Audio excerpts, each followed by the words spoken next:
Hello, let's talk about books. Now, I don't know if you've heard, but 2022 is nearly over. Like, it finishes this week, and so now is the time to take everything from my TBR from this year, which I didn't get to, and move it to the 2023 pile. I thought it might be nice to just ramp up my excitement for 2023 and go through each of the books that I have in a physical format. Let me show you the pile.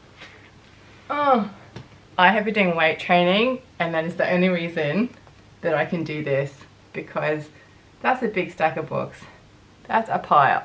Oh, it's a core workout when you try and lift them sitting down. So I've got this pile.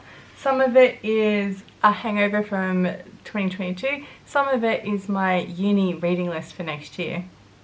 And this is just the physical stuff. It's not everything. I've signed up to do some buddy reads. If you want to do a buddy read, that's cool. Let me know and we'll do that on Storygraph. Also, my friend and fellow booktuber Kelly is doing a Dewey Decimal System challenge, and it's the predominant library system used in Australia for classifying non-fiction books.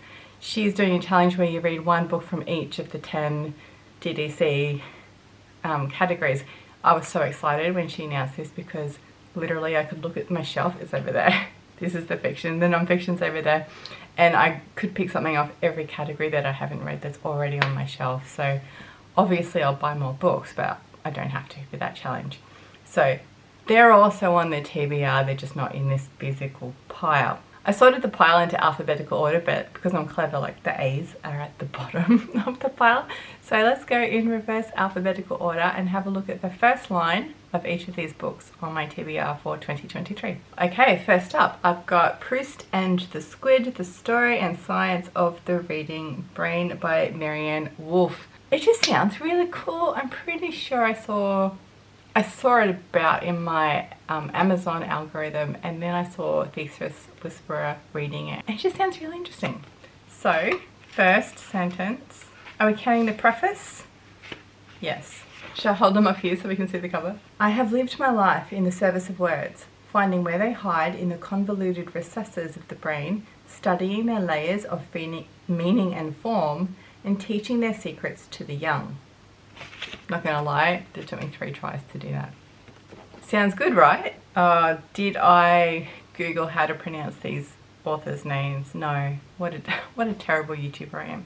Okay, so this is next Ocean Vuong, I hope.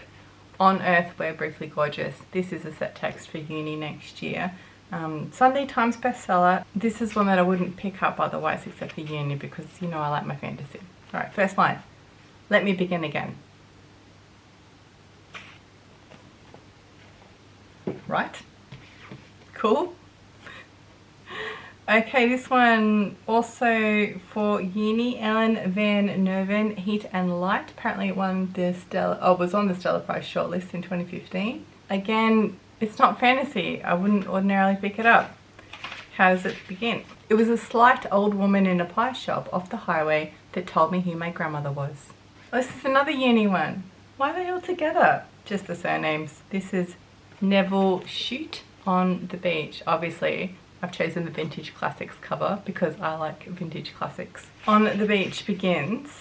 Lieutenant Commander Peter Holmes of the Royal Australian Navy woke soon after dawn. Maybe it'll pick up. This one's fantasy. I'm excited for this one. The Witcher Blood of Elves and Andrzej Sapkowski, translated by Danusia Stock. This is the first novel in the Witcher series. There's 2 books of short stories and then this is the first novel. The town was in flames. Like, I like that. I like that. I want to know why. Juniper and Thorn, Ava Reid. I read The Wolf and the Woodsman this year and I didn't hate it. It wasn't my fave, but I didn't hate it, so I picked up the second one. Also, the cover got me. That's the thing about fantasy, is the covers are just great. So I don't really even know what this is about. I think it's horror, which, as we know, I'm not really into, but I'm going to read it because it's here in the pile now. I checked under my bed, but the monster was gone. Taylor Jenkins Reid, Daisy Jones and the Six. I don't know, I put this one off because I loved Evelyn Hugo. It was a real fluff chocolate bar of a read, but then Malibu Rising was shit. So this will be just when I need something quick and dirty. It begins.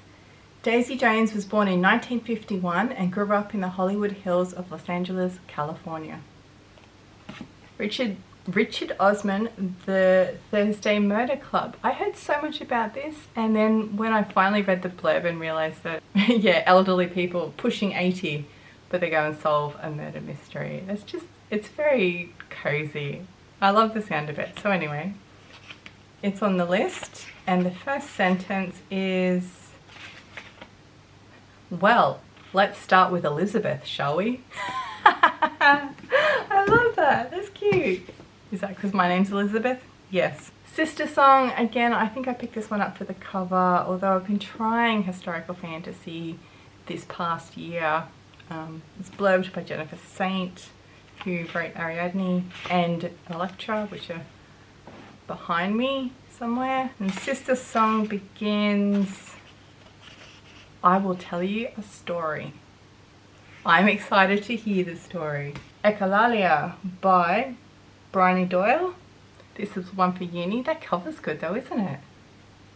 Yeah. It would be easy not to notice him. This is a vintage classics cover too. Vintage books. That's probably why I like it. I just noticed that. I feel like the first sentence needs more context always, but it's fun to go through anyway. Joseph Conrad, Heart of Darkness and Other Tales. I will only need to read Heart of Darkness, I'm pretty sure. Oh my god, because it's such a classic, it's got, and it's the Oxford World Classics, it's got the introduction and the preface and the context. Let's go. Oh, select bibliography, chronology. Oh, let's get to the story. Pages are stuck together. Okay. There were two white men in charge of the trading station. This one, I was talking to my mum a couple of weeks ago about reading the canon, and it came up that she had not read Wuthering Heights, and I said I've read it, and I read a book, like a YA retelling with magic of Wuthering Heights, and I hated them both.